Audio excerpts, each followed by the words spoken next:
प्यारे दोस्तों, आपका ज्ञान दर्शन चैनल में हार्दिक अभिनंदन और स्वागत है। दोस्तों, हमने काफ़ी टॉपिक पढ़ लिए हैं। आज भी जो टॉपिक है वो इम्पोर्टेंट टॉपिक है। अगर आप इसको ध्यान से, इनको जो प्रश्नोत्तरी दी हुई है इनको पूरी करना, जो रिट पटवार आरएस सभी के लिए उपयोगी है। दोस्तों, इससे पहले मैं बताऊं, एक शायरी है कि दुनिया वांग सरां जापे कोई तुर जांदा कोई आ जांदा। दुनिया वांग सरां जापे कोई तुर जांदा कोई आ जांदा। कोई फुल्ला नाल भी हंसदा नहीं, कोई कलिया नाल निभा जांदा। दोस्तों, आप और हम सफर हैं, साथ साथ चलना है, कंडिया नाल निभाना है और एग्जाम को क्रैक करना है। चलिए दोस्तों, शुरू करते हैं। राज्य सूचना आयोग। दोस्तों, राज्य सूचना आयोग है, इंपॉर्टेंट टॉपिक है जो आरएस के लिए, पटवार के लिए और रिट तीनों के लिए बहुत ही इंपॉर्टेंट टॉपिक है। इसके अलावा भी ये इंपॉर्टेंट टॉपिक है। चलिए शुरू करते हैं। Question number first. दोस्तों, राज्य सूचना आयोग निम्न में से है। राज्य सूचना आयोग है वो क्या है? संवैधानिक निकाय है, सांविधिक निकाय है, असंवैधानिक निकाय है या इनमें से कोई नहीं है? तो दोस्तों, राज्य सूचना आयोग एक सांविधिक निकाय है। कौन सा निकाय है? राज्य सूचना आयोग एक सांविधिक निकाय है। और दोस्तों, मैं आपको बता दूं कि सांविधिक निकाय क्या होता है, संवैधानिक निकाय क्या होता है। दोस्तों, सांविधिक निकाय वो होता है जो किसी कानून में संशोधन के तहत कानून बनाकर किया जाता है, इसको सांविधिक निकाय कहते हैं। और दोस्तों, इसी को वैधानिक निकाय भी कहते हैं। कौन सा निकाय? वैधानिक निकाय। इसी को वैधानिक निकाय दोस्तों कहा जाता है। ये राइटिंग दोस्तों साफ नहीं हो रही, इसलिए आप बस सुन लीजिए ध्यान से। तो ये एक वैधानिक निकाय भी कहा जाता है। और दोस्तों, इस सांविधिक वैधानिक निकाय है, इनमें कौन कौन से आते हैं? तो दोस्तों, सबसे पहले मैं बात करूं तो राज्य सूचना आयोग आता है इसके अंतर्गत। इसके अलावा अगर राष्ट्रीय मानवाधिकार दोस्तों सांविधिक निकाय है। राष्ट्रीय मानवाधिकार है वो भी एक सांविधिक निकाय है। दोस्तों, इसके अलावा बात करूं तो राज्य मानवाधिकार आयोग भी एक सांविधिक निकाय है। राष्ट्रीय मानवाधिकार, राज्य मानवाधिकार आयोग दोनों दोस्तों सांविधिक निकाय है यानी वैधानिक निकाय हैं। इसके बाद राष्ट्रीय महिला आयोग दोस्तों, सूचना आयोग, चाहे वो केंद्रीय सूचना आयोग हो या राज्य सूचना आयोग हो, दोनों सांविधिक निकाय है या वैधानिक निकाय हैं। इसके बाद लोकपाल दोस्तों, लोकायुक्त, सीबीआई, ये सब सांविधिक निकाय हैं। तो दोस्तों, आपको समझ में आया होगा कि सांविधिक निकाय कौन सा है।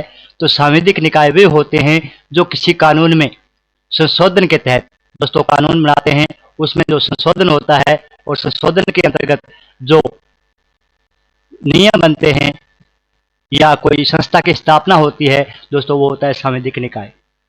तो आपको समझ में आ गया होगा। राष्ट्रीय मानवाधिकार, राज्य मानवाधिकार दोनों दोस्तों, राज्य सूचना आयोग, केंद्रीय सूचना आयोग, लोकपाल, लोकायुक्त, ये दोस्तों सांविधिक निकाय हैं। अगर दोस्तों हम बात करें कि संवैधानिक निकाय, संवैधानिक निकाय वे होते हैं जिनका संविधान में पहले से वर्णन किया जा चुका है दोस्तों, जैसे वित्त आयोग। वित्त आयोग है वो अपना संवैधानिक आयोग है दोस्तों। वित्त आयोग है वो संवैधानिक आयोग है। अगर दोस्तों इसके अलावा बात करें हम, तो हमने राज्य निर्वाचन आयोग पढ़ा था, वो भी एक संवैधानिक निकाय है। इसके अलावा हमने आरपीएससी पढ़ी थी, राजस्थान लोक सेवा आयोग, वो भी एक संवैधानिक निकाय है। अगर यूपीएससी की बात करें तो संवैधानिक निकाय है कैग है दोस्तों, महान्यायवादी, महाधिवक्ता, ये सब संवैधानिक निकाय हैं। तो क्वेश्चन नंबर फर्स्ट है, उसका राइट आंसर है दोस्तों सांविधिक निकाय। सांविधिक निकाय कौन कौन से हैं? राष्ट्रीय मानवाधिकार आयोग, राज्य मानवाधिकार आयोग और दोस्तों राज्य सूचना आयोग, केंद्रीय सूचना आयोग, इसके बाद लोकपाल, लोकायुक्त, दोस्तों सीबीआई, ये सब सांविधिक निकाय हैं। चलिए क्वेश्चन नंबर 2। दोस्तों, राजस्थान राज्य सूचना आयोग का गठन कब हुआ? सबसे पहले हम बात करते हैं कि राजस्थान राज्य सूचना आयोग है उसका गठन कब हुआ। इंपॉर्टेंट क्वेश्चन है दोस्तों। तो इसका कब हुआ, डेट दे रखिए दोस्तों 29 अगस्त 1949, 31 जनवरी 1977, 1 जुलाई 1994, 18 अप्रैल 2006 को। तो दोस्तों इसका राइट आंसर है 18 अप्रैल 2006। राजस्थान राज्य सूचना आयोग का गठन दोस्तों 18 अप्रैल 2006 को हुआ था। अगर दोस्तों हम बात करें कि 29 अगस्त 49 को राजस्थान हाई कोर्ट है दोस्तों, उसकी स्थापना हुई थी। राजस्थान हाई कोर्ट की, राजस्थान हाई कोर्ट है दोस्तों, उसकी स्थापना हुई थी। कहाँ हुई थी? 1949 में। 1949 में जयपुर हुई थी दोस्तों, लेकिन 1977 में यानी 77 में इनको जोधपुर स्थानांतरित कर दिया गया दोस्तों। अगर बात करें हम 31 जनवरी 1977 यानी 77 की बात करें तो दोस्तों खंडपीठ की स्थापना हुई थी। राजस्थान जो उच्च न्यायालय है वो तो जोधपुर है ही, और इसकी खंडपीठ है दोस्तों वो है जयपुर में, और इसकी स्थापना हुई थी 31 जनवरी 1977। दोस्तों बात करें 1 जुलाई 1994 की, तो हमने ये कल पढ़ा था 1 जुलाई 1994 में राज्य निर्वाचन आयोग का गठन हुआ था। दोस्तों चुनाव आयोग है उसका गठन हुआ था। चुनाव आयोग का गठन कब हुआ था? 1 जुलाई 1994 को दोस्तों, राज्य चुनाव आयोग। तो ये हमारे टॉपिक थे, पॉइंट थे। और दोस्तों राज्य सूचना आयोग है उसका गठन हुआ था 18 अप्रैल 2006 को। ये अपना राइट आंसर है दोस्तों। एक क्वेश्चन के साथ आपको और भी एक्स्ट्रा जानकारी मिल रही है, तो आप वीडियो को अच्छी तरह से देखना। नेक्स्ट चलते हैं दोस्तों। राजस्थान राज्य मुख्य सूचना आयुक्त की नियुक्ति कौन करता है, या राज्य मुख्य सूचना आयोग की नियुक्ति कौन करता है दोस्तों? कोई भी राज्य हो उसमें मुख्य सूचना आयुक्त है, उसकी नियुक्ति कौन करता है? तो सबसे पहले दोस्तों राष्ट्रपति, राज्यपाल, सचिव या विधानसभा अध्यक्ष। दोस्तों राज्य मुख्य सूचना आयुक्त है उसकी नियुक्ति की जाती है राज्यपाल के द्वारा। किसके द्वारा? राज्यपाल के द्वारा इसकी नियुक्ति की जाती है मुख्य सूचना आयुक्त की। नेक्स्ट चलते हैं दोस्तों, क्वेश्चन नंबर 4। मुख्य सूचना आयुक्त वे अन्य सूचना आयुक्त हैं उनकी नियुक्ति राज्यपाल द्वारा की जाती है। दे भी दे दिया दोस्तों, हमने पढ़ लिया ऊपर कि मुख्य सूचना आयुक्त या अन्य सूचना आयुक्त हैं उनकी नियुक्ति राज्यपाल के द्वारा गठित समिति के आधार पर की जाती है। तो इनमें से कौन है वो गठित समिति का सदस्य नहीं है, ये बताना है दोस्तों कि गठित समिति के आधार पर की जाती है। और गठित समिति में 3 सदस्य होते हैं दोस्तों। सबसे पहले मुख्यमंत्री, प्रतिपक्ष नेता, कैबिनेट मंत्री और विधानसभा अध्यक्ष।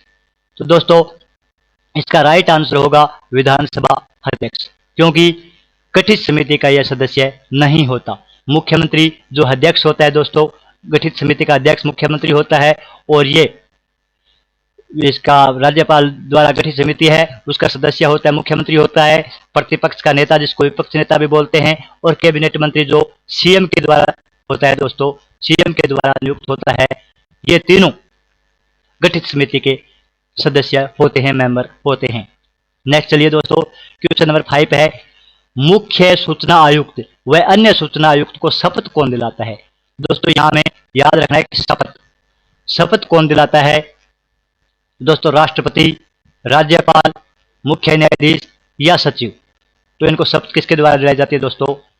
तो ये दिलाई जाती है राज्यपाल के द्वारा। या तो राज्यपाल के द्वारा, या राज्यपाल के द्वारा कोई भी नियुक्त व्यक्ति है, प्राधिकृत व्यक्ति है, उसके द्वारा मुख्य सूचना आयुक्त व अन्य सूचना आयुक्त है उनको शपथ दिलाई जाती है। किनके द्वारा दोस्तों? राज्यपाल या राज्यपाल के द्वारा कोई भी प्राधिकृत व्यक्ति।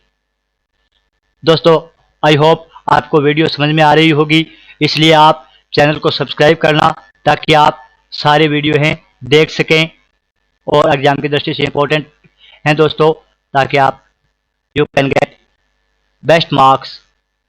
चलिए क्वेश्चन नंबर 6। संशोधन अधिनियम 2019 के अनुसार मुख्य सूचना आयुक्त का कार्यकाल कितना होगा? दोस्तों इसका कार्यकाल कितना होगा? संशोधन अधिनियम 2019 लागू हो चुका है दोस्तों, संशोधन अधिनियम 2019। तो इसके लिए मुख्य सूचना आयुक्त उसका कार्यकाल कितना कर दिया गया है? तो दोस्तों इसका राइट आंसर है 3 वर्ष या 65 वर्ष। इंपॉर्टेंट है दोस्तों, याद रखना। अगर आपसे पूछे कि संशोधन अधिनियम 2019 के अनुसार मुख्य सूचना आयुक्त का कार्यकाल कितना होगा, तो वो होगा दोस्तों 3 वर्ष या 65 वर्ष। ये इसका राइट आंसर है। अगर दोस्तों पहले का पूछे कि मुख्य सूचना आयुक्त का कार्यकाल कितना था, तो दोस्तों वो है 5 वर्ष या 65 वर्ष। पहले कितना था, 5 वर्ष या 65 वर्ष था, लेकिन संशोधन अधिनियम 2019 के अनुसार इसका कार्यकाल है दोस्तों 3 वर्ष और 65 वर्ष कर दिया गया, जो भी पहले हो।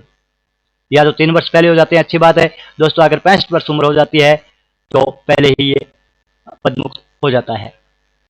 चलिए क्वेश्चन नंबर 7, राज्य सूचना आयोग में अध्यक्ष सहित अधिकतम कितने सदस्य हो सकते हैं दोस्तों। सदस्य की बात है तो राज्य सूचना आयोग के सदस्य बहुत ज्यादा इंपॉर्टेंट है दोस्तों, याद रखना आप कितने सदस्य होते हैं। तो दोस्तों सदस्य 10 होते हैं, लेकिन एक इसका अध्यक्ष भी होता है। तो टोटल कितने होते हैं दोस्तों, 11 सदस्य होते हैं। सदस्य 10 ही होते हैं, लेकिन अध्यक्ष सहित पूछा है दोस्तों कि राज्य सूचना आयोग में अध्यक्ष सहित अधिकतम कितने सदस्य हो सकते हैं। तो 1 + 10 11 हो सकते हैं दोस्तों। राइट आंसर होगा अपना 11। चलिए नेक्स्ट क्वेश्चन की तरफ। क्वेश्चन नंबर 8, सूचना अधिकार अधिनियम 2005 के अंतर्गत कार्यों में लोक सूचना अधिकारी किसे बनाया जा सकता है। तो दोस्तों सूचना अधिनियम 2005 अपने को पता है, जो 12 अक्टूबर 2005 को पूरे भारत में लागू हुआ, के अधीन जो कार्यालय हैं उनमें लोक सूचना अधिकारी किसे बनाया जा सकता है। विभाग के सचिव को, विभाग का वरिष्ठतम अधिकारी को, विभाग का रजिस्ट्रार है उसको, या राज्यपाल को बनाया जा सकता है। दोस्तों कोई भी विभाग है उसका वरिष्ठतम अधिकारी है, उसे लोक सूचना अधिकारी बनाया जा सकता है। तो विभाग का वरिष्ठतम अधिकारी दोस्तों, ये क्वेश्चन भी इंपॉर्टेंट है, याद रखना। नेक्स्ट चलते हैं, मुख्य सूचना आयुक्त को किसके द्वारा हटाया जा सकता है। तो दोस्तों शपथ राज्यपाल दिलाता है, और हटा कौन सकता है, तो ये भी राज्यपाल के द्वारा किया जाता है। राज्यपाल है वो सर्वोच्च न्यायालय के निर्देश पर दोस्तों मुख्य सूचना आयुक्त को हटाने का काम करता है। और बाकी कोई भी, हमने आरपीएससी पढ़ा, राज्य निर्वाचन आयोग पढ़ा दोस्तों, उनमें हटाने का अधिकार है वो राष्ट्रपति को है।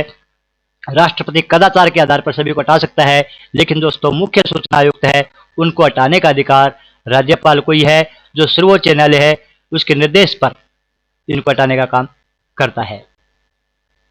नेक्स्ट दोस्तों क्वेश्चन नंबर 10, संशोधन अधिनियम 2019 के तहत मुख्य सूचना आयुक्त व अन्य सूचना आयुक्त के वेतन भत्ते व सेवा शर्तों का निर्धारण का अधिकार किसे है दोस्तों।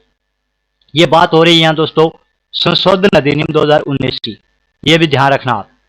संशोधन अधिनियम 2019 के तहत इनकी जो वेतन भत्ते हैं और सेवा शर्तें हैं उनका निर्धारण किसके द्वारा किया जाता है। तो दोस्तों वो किया जाता है, 4 ऑप्शन है अपने पास, केंद्रीय सूचना आयोग, राज्य सूचना आयोग, केंद्र सरकार या राज्य प्रतिपक्ष के द्वारा। तो राइट आंसर है दोस्तों इसका केंद्र सरकार के द्वारा। ये केंद्र सरकार को दे दिया है कि इनके वेतन भत्ते और सेवा शर्तों का निर्धारण है वो केंद्र सरकार ही करेगी। दोस्तों इससे पहले ये केंद्रीय सूचना आयोग था, इसके पास था। पहले केंद्रीय सूचना आयोग दोस्तों इनके वेतन भत्ते निश्चित करता था, सेवा शर्तें निश्चित करता था, लेकिन संशोधन अधिनियम 2019 के अंतर्गत ये केंद्र सरकार को अधिकार है कि उनके वेतन भत्ते और सेवा शर्तों का निर्धारण करे। चलिए दोस्तों नेक्स्ट क्वेश्चन करने से पहले आप चैनल को है सब्सक्राइब कर दो, और दोस्तों वीडियो है उसको लाइक कर दो। फिर आगे चलिए देखते हैं क्वेश्चन नंबर 11। सारे इंपॉर्टेंट क्वेश्चन है दोस्तों, घबराने की बिल्कुल जरूरत नहीं है, आराम से सारे क्वेश्चन हो सकते हैं, लेकिन थोड़ी सी धैर्य की जरूरत है दोस्तों, और बढ़िया सोच की जरूरत है। चलिए क्वेश्चन नंबर 11, राज्य सूचना आयोग के मुख्य सूचना आयुक्त का वेतन किसके समान होता है। दोस्तों राज्य सूचना आयुक्त है उसका वेतन किसके समान होता है, क्वेश्चन नंबर ये है। तो दोस्तों राज्य सूचना आयोग का उसका मुख्य सूचना आयुक्त, ये भी ध्यान रखना क्योंकि आयुक्त होते हैं, एक तो मुख्य सूचना आयुक्त और एक अन्य आयुक्त। तो मुख्य सूचना आयुक्त है दोस्तों इसका वेतन होता है निर्वाचन आयुक्त के समान। लेकिन दोस्तों अन्य सूचना आयुक्त की बात करें तो उनका वेतन होता है, मुख्य सचिव है उनके समान, इसके समान। तो मुख्य सूचना आयुक्त का वेतन दोस्तों निर्वाचन आयुक्त के समान होता है, यह ध्यान रखना। इनका मुख्य सूचना आयुक्त का वेतन निर्वाचन आयुक्त के समान होता है, और जो अन्य आयुक्त होते हैं दोस्तों उनका वेतन मुख्य सचिव के समान होता है। तो यहां दोस्तों अन्य लिख देता हूं मैं, अन्य आयुक्त, तो इनको आप ध्यान रखना। अन्य आयुक्त हैं उनका वेतन मुख्य सचिव के समान और मुख्य सूचना आयुक्त है उनका वेतन निर्वाचन आयुक्त के समान होता है। चलिए दोस्तों, क्वेश्चन नंबर 12, संशोधन विधेयक 2019 में सूचना का अधिकार अधिनियम 2005 की कौन सी धारा में संशोधन किया गया? दोस्तों हमने ऊपर पढ़ भी लिया है कि कौन कौन सी धाराएं हैं उनमें संशोधन किया गया है, तो मैं आपको धाराएं बता देता हूं। धाराएं नहीं पढ़ी हमने, धारा 13/16, धारा 14/16, धारा 15/17, धारा 16/18। तो दोस्तों राइट आंसर है इसका धारा 13/16, धारा 13 एवं धारा 16। दोस्तों धारा 13 है उसमें तो वेतन भत्ते, कौन से वेतन भत्ते और सेवा शर्तें, दोस्तों वेतन भत्ते और सेवा शर्तें हैं उनका विवरण दिया गया है। और दोस्तों बात करें 16 की तो 16 में कार्यकाल दिया गया है, पदावधि कहो या कार्यकाल कहो। धारा 13 में वेतन भत्ते और दोस्तों धारा 16 में कार्यकाल या पदावधि। और ये भी पढ़ा था दोस्तों हमने कि जो वेतन भत्ते हैं वो केंद्रीय सूचना आयोग के पास इनका अधिकार था, लेकिन अब केंद्र सरकार को यह अधिकार दे दिया गया है। और दोस्तों कार्यकाल की बात करें तो पहले कार्यकाल था 5 वर्ष या 65 वर्ष जो भी पहले हो, लेकिन अभी संशोधन अधिनियम 2019 के अंतर्गत दोस्तों इनका कार्यकाल कर दिया गया है 3 वर्ष या 65 वर्ष जो भी पहले हो। ये फिलहाल नया है दोस्तों संशोधन विधेयक 2019 के अनुसार। चलिए क्वेश्चन नंबर 13 दोस्तों, 13 है राज्य सूचना आयोग के आयुक्त का वेतन किसके समान होता है? दोस्तों हमने पढ़ लिया था ऊपर कि राज्य सूचना आयोग है उसके आयुक्त का वेतन, दोस्तों आयुक्त का वेतन है वो मुख्य सचिव के समान होता है। और दोस्तों मुख्य सूचना आयुक्त की बात करें तो उनका होता है निर्वाचन आयोग के समान। तो दोस्तों आयुक्त का वेतन है वो मुख्य सचिव के समान होता है, ये अपना राइट आंसर होगा दोस्तों। नेक्स्ट क्वेश्चन नंबर अपना 14 है दोस्तों, 14 में दे रखा है कि सूचना का अधिकार अधिनियम 2005 के अंतर्गत लोक सूचना अधिकारी द्वारा दी गई सूचना से असंतुष्ट होने पर प्रथम अपील, दोस्तों प्रथम अपील भी की जा सकती है। अगर कोई लोक अधिकारी है उसकी सूचना से हम संतुष्ट नहीं है तो प्रथम अपील है वो कितने दिनों के भीतर की जा सकती है? तो दोस्तों प्रथम अपील है वो 30 दिन के अंदर की जा सकती है। और दोस्तों सेकंड की अपील की बात करें तो वो दोस्तों इसमें दे नहीं रखा 90 दिन के अंदर की जा सकती है। कितने दिनों के अंदर? वो 90 दिनों के अंदर की जा सकती है दोस्तों। तो सूचना अधिकार अधिनियम 2005 के अंतर्गत अगर आप लोक सूचना अधिकारी है उसकी द्वारा दी गई सूचना से असंतुष्ट हैं तो दोस्तों प्रथम अपील है वो 30 दिन के अंदर की जा सकती है और द्वितीय अपील की बात करें तो वो 90 दिन के अंदर की जा सकती है दोस्तों। चलिए क्वेश्चन नंबर 15, सूचना आयोग के अध्यक्ष व अन्य सदस्यों के द्वारा प्रतिवेदन किसको सौंपा जाता है? तो प्रतिवेदन किसको सौंपा जाता है दोस्तों? अपने पास ऑप्शन है राष्ट्रपति, राज्यपाल, राज्य सरकार और विपक्ष का नेता। 4 ऑप्शन है दोस्तों, तो इनमें राइट आंसर अपने क्या होगा दोस्तों? ये ध्यान रखना इंपॉर्टेंट क्वेश्चन है, इंपॉर्टेंट क्वेश्चन है, मोस्ट इंपॉर्टेंट क्वेश्चन है। ये पूछ लिया जाता है हमें कि सूचना आयोग के अध्यक्ष व अन्य सदस्य है उनके प्रतिवेदन किसको सौंपा जाता है? दोस्तों ये राज्य सरकार को सौंपा जाता है, ध्यान रखना। क्योंकि हमने पहले जो आरपीएससी पढ़ा था, जेपीएससी पढ़ा था, यानी राजस्थान लोक सेवा आयोग या राज्य लोक सेवा आयोग या संयुक्त लोक सेवा आयोग, तो दोस्तों वे अपना प्रतिवेदन है वो राज्यपाल को सौंपते हैं। लेकिन जो सूचना आयोग है उनके अध्यक्ष और सदस्य राज्य सरकार को सौंपते हैं दोस्तों, ये आप ध्यान रखना। और ध्यान रखने के साथ साथ दोस्तों चैनल का भी ध्यान रखना आप, हमारा चैनल है ज्ञान दर्शन 2240, ज्ञान दर्शन 2240 दोस्तों। तो इस 2240 को आप सब्सक्राइब कर देना और हर एक वीडियो को दोस्तों आप लाइक करना। तो ये सब्सक्राइब का दे रखा है दोस्तों, इसको आप भूल मत जाना। चलिए क्वेश्चन नंबर 16, सूचना का प्रथम अधिकार राजस्थान में कब लागू हुआ? दोस्तों सूचना का प्रथम अधिकार है वो राजस्थान में कब लागू हुआ? भारत की बात करें तो दोस्तों ये 12 अक्टूबर 2005 को लागू हुआ था। अगर भारत की बात करें तो भारत में सूचना का अधिकार दोस्तों 12 अक्टूबर 2005 को लागू हुआ था।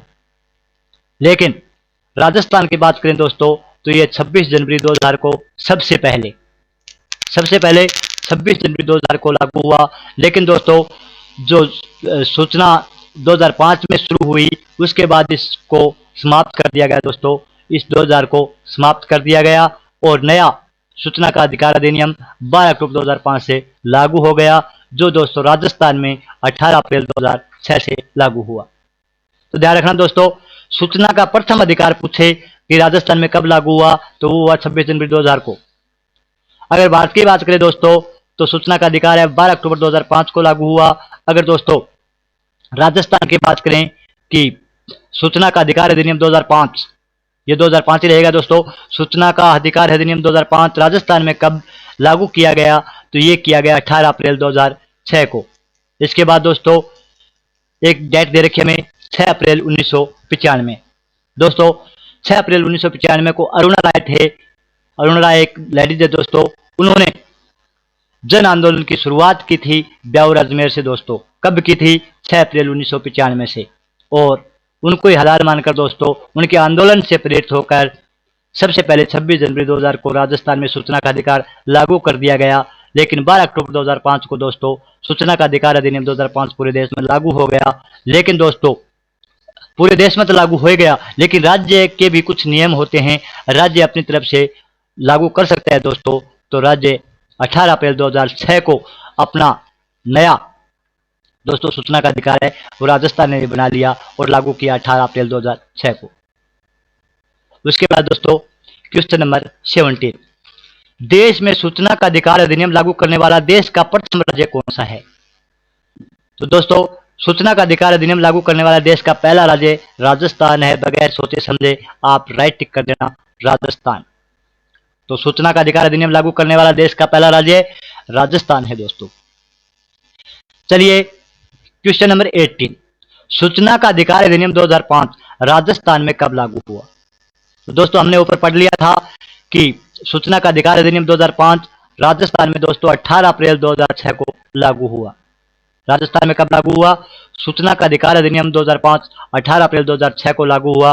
दोस्तों 12 अक्टूबर 2005 को हमने पढ़ लिया था कि राष्ट्रीय सूचना आयोग लागू हुआ। उसके बाद 26 जनवरी 2000 को दोस्तों इससे पहले भी राजस्थान में सूचना का अधिकार है वो लागू हो चुका था। 6 अप्रैल 1995 को दोस्तों हमने पढ़ लिया था कि अरुणा राय ने आंदोलन किया था ब्यावर अजमेर से दोस्तों, वो डेट है 6 अप्रैल 1995। नेक्स्ट चलिए क्वेश्चन नंबर 19 दोस्तों, सूचना का अधिकारी प्राप्त करने हेतु, सूचना का अधिकार दोस्तों ये अधिकारी नहीं है, सूचना का अधिकार, सूचना का अधिकार प्राप्त करने हेतु ब्यावर अजमेर से 6 अप्रैल 1995 को जन आंदोलन की शुरुआत का संबंध है। किससे है दोस्तों? आपको ये डेट याद रखनी है क्योंकि क्वेश्चन आने के पूरे चांस है दोस्तों। तो सूचना का अधिकार प्राप्त करने हेतु ब्यावर अजमेर से 6 अप्रैल 1995 को जन आंदोलन की शुरुआत का संबंध किससे है दोस्तों? सहजोबाई से, अरुणा राय से, सुषमा स्वराज से, दीपिका पल्लिकल से। दोस्तों राइट आंसर होगा अपना अरुणा रॉय। अरुणा रॉय ने एक जन आंदोलन किया दोस्तों 6 अप्रैल 1995 को ब्यावर अजमेर से शुरू किया और इसी को आधार मानकर सूचना का अधिकार दोस्तों 26 जनवरी 2000 को राजस्थान में लागू हो गया, 12 अक्टूबर 2005 को पूरे भारतवर्ष में लागू हो गया और दोस्तों 18 अप्रैल 2006 को राजस्थान में अपनी नए नियम से इनको लागू कर दिया गया। चलिए क्वेश्चन नंबर है 20 दोस्तों, राजस्थान के प्रथम सूचना आयुक्त कौन थे? तो ये भी दोस्तों याद रखना है, ये क्वेश्चन भी काफी बार पूछा गया है कि राजस्थान के प्रथम सूचना आयुक्त कौन थे। दोस्तों आपके पास ऑप्शन है एमडी कोरानी, श्री निवासन, सुरेश चौधरी, डीबी गुप्ता। दोस्तों राइट आंसर है कब? 18 अप्रैल 2006 को बने थे दोस्तों। कौन बने थे? ये बने थे एमडी कोरानी। कब बने थे दोस्तों? एमडी कोरानी बने थे कब? 2006 में, जब राजस्थान ने सूचना आयोग लागू किया दोस्तों। एमडी कोरानी 2006 में बने। अगर दोस्तों टी श्रीनिवासन की बात करें तो ये 11 में बने थे। अगर दोस्तों सुरेश चौधरी की बात करें तो ये 15 में बने थे और डीबी गुप्ता की बात करें दोस्तों ये 20 में बने हैं। और अब संशोधन 2019 आ गया है दोस्तों, उसके अलावा इनका कार्यकाल 3 वर्ष ही होता है, इसलिए 2023 में भी नए मुख्य सूचना आयुक्त बनेंगे। दोस्तों सूचना आयुक्त बहुत इंपॉर्टेंट टॉपिक है और दोस्तों ये एक क्वेश्चन आने की पूरी संभावना रहती है। तो दोस्तों आप चैनल को सब्सक्राइब करो ताकि आने वाली सारी वीडियो का नोटिफिकेशन आपको मिल सके। और दोस्तों वीडियो को लाइक करना, साथ में जो बेल का आइकन है दोस्तों उसको दबाकर उसको प्रेस कर आप ऑल पे क्लिक कर देना दोस्तों, आने वाली हर वीडियो आपको मिल सके और आप उसका फायदा उठा सके दोस्तों। नेक्स्ट चलिए दोस्तों क्वेश्चन नंबर 21। दोस्तों प्रथम अधिकारी की सूचना से असंतुष्ट होने पर द्वितीय अपील कितने दिनों के भीतर राज्य या केंद्रीय सूचना आयोग को जारी कर सकता है। दोस्तों हमने यह भी पढ़ लिया था ऊपर कि प्रथम अपील है वो दोस्तों 30 दिनों के अंदर जारी की जा सकती है, लेकिन अगर प्रथम अपील से दोस्तों कोई असंतुष्ट है तो द्वितीय अपील है वो 90 दिन के अंदर अंदर दोस्तों जारी कर सकता है, भेज सकता है किनको, केंद्रीय राज्य सूचना आयोग को। तो इसका राइट आंसर है दोस्तों 90 डेज सॉरी दोस्तों प्रथम अपील है उसकी सूचना दी है, उससे असंतुष्ट हैं तो केंद्रीय राज्य सूचना आयोग को 90 दिन के अंदर आप भेज सकते हैं दोस्तों। तो राइट आंसर है 90 डेज। दोस्तों ये थी हमारी आज की वीडियो। आई होप दोस्तों आपको जरूर समझ में आई होगी, और दोस्तों समझ में आए या ना आए आप इनको 2 बार देखिए दोस्तों, क्योंकि आपको एग्जाम में एक क्वेश्चन इसी से मिलने वाला है। और दोस्तों क्वेश्चन मिल गया फिर बाद में देखोगे तो जब क्या होगा, चिड़िया चुग जाएगी, खेत कुछ नहीं होने वाला दोस्तों। इससे पहले आप हर एक वीडियो, मैं तो यही कहूँगा कि दोस्तों आप ज्ञान दर्शन 2240 की ही वीडियो देखें, लेकिन दोस्तों आप इससे भी संतुष्ट नहीं हैं तो आप दूसरी वीडियो देखिए और अपना एग्जाम क्रैक कीजिए। और हमारे चैनल को दोस्तों सब्सक्राइब कीजिए और हर एक वीडियो को लाइक जरूर ठोक दिए, ठोको दोस्तों ठोको। और इसी के साथ आपका धन्यवाद, फिर मिलेंगे, जय हिंद। ज्ञान दर्शन चैनल को सब्सक्राइब करें और वीडियो को लाइक करें। धन्यवाद।